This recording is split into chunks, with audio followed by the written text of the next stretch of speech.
امروز بک‌تست اولین استراتژی کانال رو که بیشتر از یک سال پیش بهتون گفتم رو بررسی می‌کنیم. می‌خوایم ببینیم طی مدت اخیر اگه از این استراتژی استفاده می‌کردیم چه وین ریت و بازدهی رو به ما میداد. نکته مهمتر تعداد زیانهای پی در پی و سودهای پی در پی هست که همیشه تاکید کردم میتونه یک فاکتور بسیار مهم باشه. پس حتما تا انتهای این بررسی با من همراه باشید.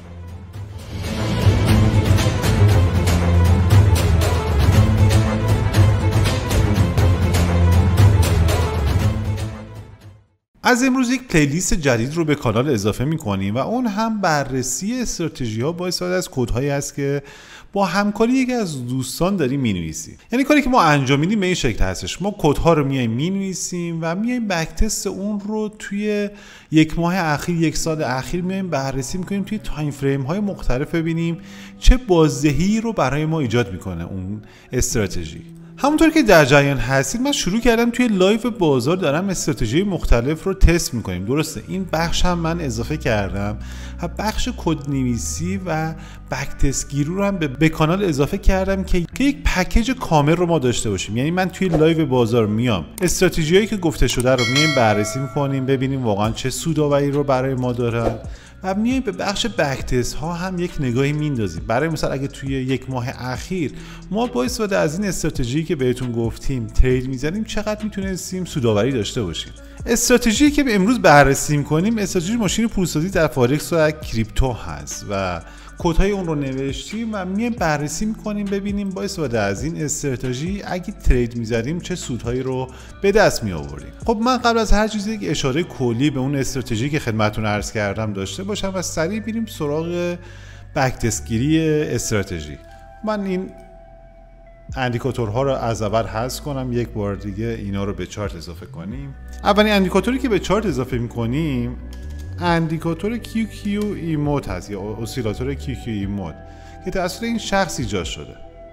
اون رو به چارت اضافه میکنیم. تنظیمات خاصی رو لازم نداریم، تغییرات خاصی رو لازم نداریم. من یادمه این لول رو حذف کردیم که بهتر دیده بشه، خیلی نیازی نیست، یعنی خیلی تفاوت خاصی وجود نداره.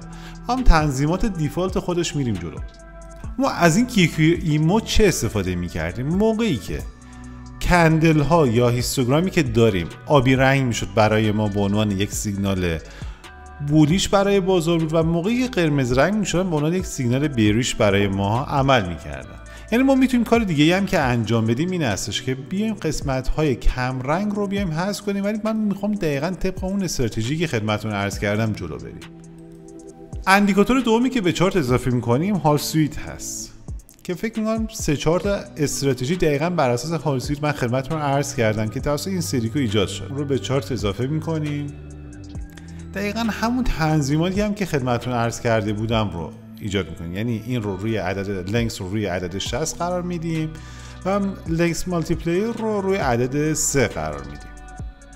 خب روش کار ما به چه شکلی بود؟ من ببینم یک سیگنالی رو پیدا میکنم. ما اگه از پایین به سمت بالا هال سویت رو بشکنیم و QQE مود ما آبی رنگ باشه به عنوان یک سیگنال خرید برای ما به حساب میاد و پایین سوینگ رو به عنوان استاپ لاس قرار میدیم. برای مثلا اینجا یک سیگنال معتبر برای ما هستش. یعنی ما اگه اینجا وارد پوزیشن بشیم استاپ لاس رو اینجا قرار بدیم و دنبال یک ریوارد 1.5 بگردیم، تقریبا همینجا ریوارد 1.5 ما تاچ میشه توی این شادویی که وجود داره، یا حتی میتونیم جلوتر هم بگیم توی همین کندل TP ما تاچ میشه. دقت داشته باشید موقعی که از پایین به سمت بالا شکسته میشه خود هال سویت باید سبز رنگ باشه و موقعی که از بالا به سمت پایین شکسته میشه باید هال سویت ما قرمز رنگ باشه.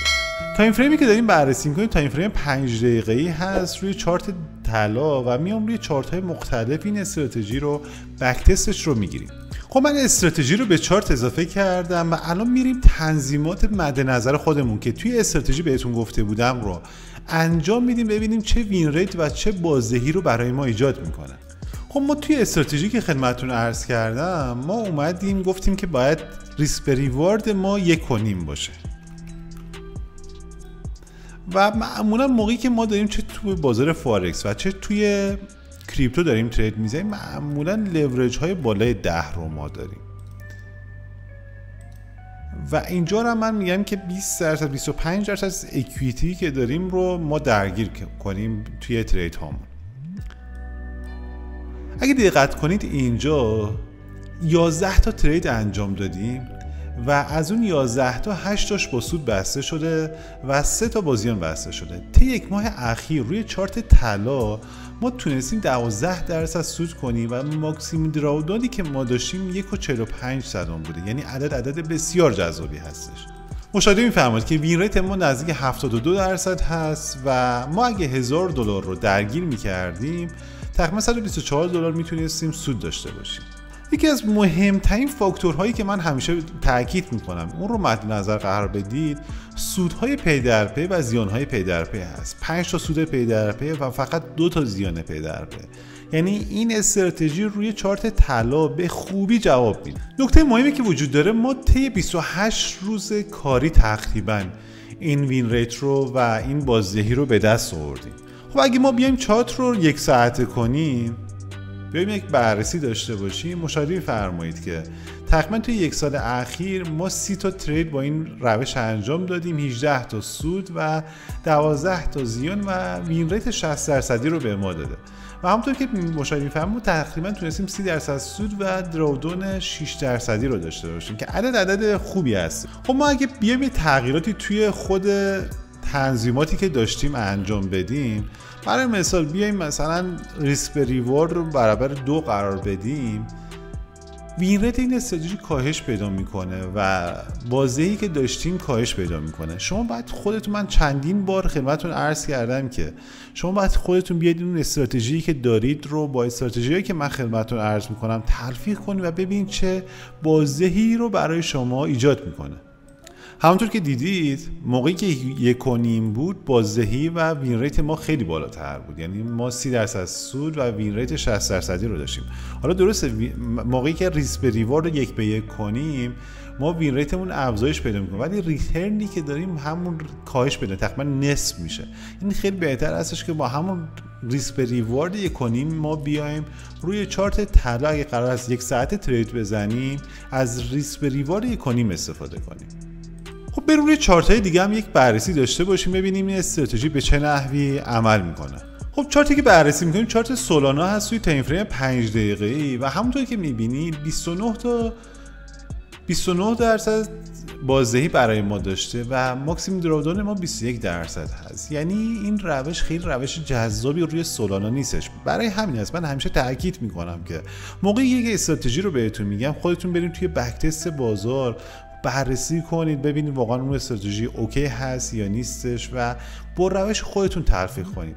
نکته مهم دیگه‌ای که وجود داره، سودهای پی در پی که داشتیم 2 تا بوده و زیانهای پی در پی 5 تا بوده.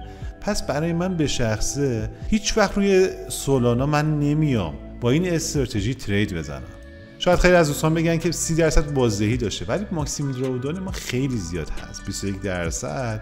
با یک اشتباه، یه افزایش حجم میتونه واقعا کل سرمایه ما از دست بره، به خصوص با توجه به اینکه 5 تا زیان پی در پی داشتیم.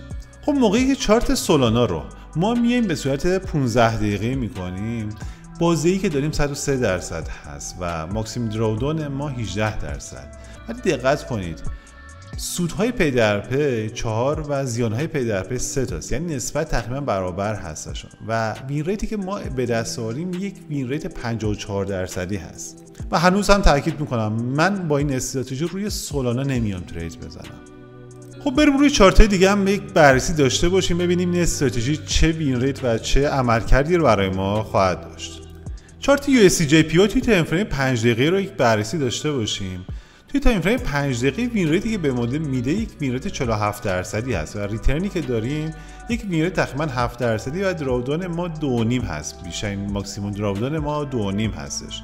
و نکته منفی که راجع به این استراتژی روی USDJPY وجود داره این هستش که 5 تا زیان پی در پی و 3 تا سود پی در پی داشتیم که خود یک نکته بسیار منفی روی همین چارت هست. ولی محدودیت‌هایی رو ما ایجاد کردیم روی این چارت که خیلی از پوزیشن‌هایی که میتونستیم بگیریم رو از دست دادیم. برای مثال همونطور که خدمتتون عرض کردم موقعی که از پایین به سمت بالا شکسته میشه هال سویت ما اینجا میتونستیم وارد پوزیشن بشیم.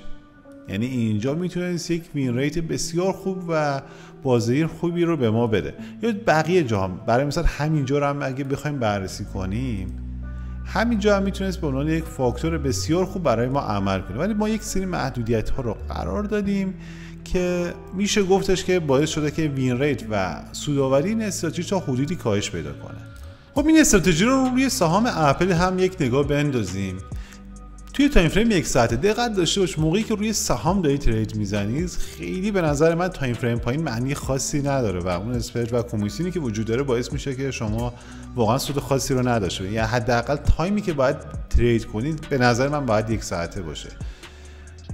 تقریبا 3 سال اخیر 186% تونسته به ما سود بده با ماکسیموم دراودانی که داره 7.5%. عدد بسیار جذابی هستش. 10 تا معامله پی در پی سودده و 4 تا معامله زیانده. خود این نشون میده که چقدر این استراتژی روی سهام میتونه واقعا سودآور باشه.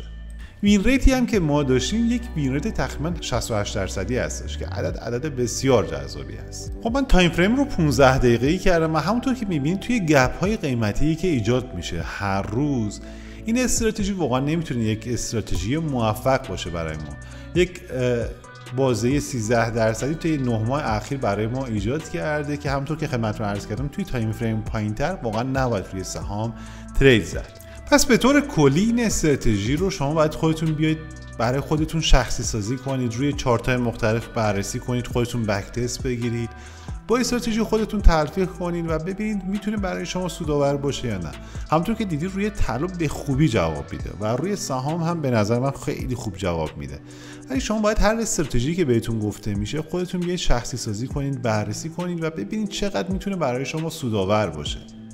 خیلی ممنون از اینکه امروز هم با من همراه بودید. اگه دوست دارید یک همچین ویدئویی رو برای شما قرار بدم و بقیه استراتژی ها رو هم به همین شکل بررسی کنیم، توی کامنت ها حتما به من بگید و یادتون نره مطالب رو حتما برای دوستاتون بفرستین. اگه سابسکرایب هم نکردین لطفا کانال رو سابسکرایب کنید. شاد و پرسود باشید.